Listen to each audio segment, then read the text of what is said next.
ఏమో.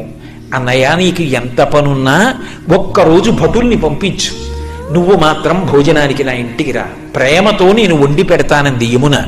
మన్నించి యమధర్మరాజు కార్తీక మాసంలో శుక్లపక్షంలో విధియ తిథి నాడు యమున ఇంటికి భోజనానికి వెళ్ళాడు. ఏం చెయ్యాలి అన్నయ్య వస్తే? పరమ ప్రేమతో చిన్నప్పుడు అన్నయ్య ఏం తినేవాడో, ఏదంటే ఇష్టమో ఆ మాటలు చెప్తూ, కబుర్లు చెప్తూ, ఇంకొంచెం తిననయా, ఇంకొంచెం తిననయా అంటూ అన్నయ్యకి ప్రేమగా వడ్డించింది. తిన్నాడు.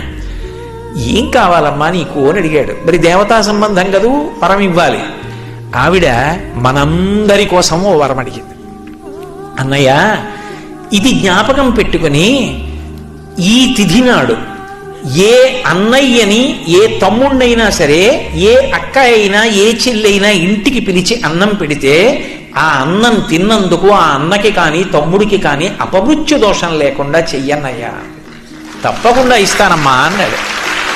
అంతేకాదమ్మా, నీలాంటి చెల్లెలు ఉన్నందుకు పొంగిపోతున్నాను. విశాల హృదయంతో అడిగావు. ఇలా పెట్టిన చెల్లికి మంగళసూత్రానికి ఇబ్బంది రాదమ్మా, సౌమాంగల్యంతో ఉంటుంది, వరమిస్తున్నాను అన్నాడు. యజ్ఞం చేయమన్నారా, యాగం చేయమన్నారా? ఏడాదికి ఒక్కసారి భగినీహస్త భోజనమని తోడ పుట్టిన దాని ఇంటికి వెళ్ళి అన్నం తినమన్నారు. ఆ తిథి జ్ఞాపకం పెట్టుకొని ప్రేమగా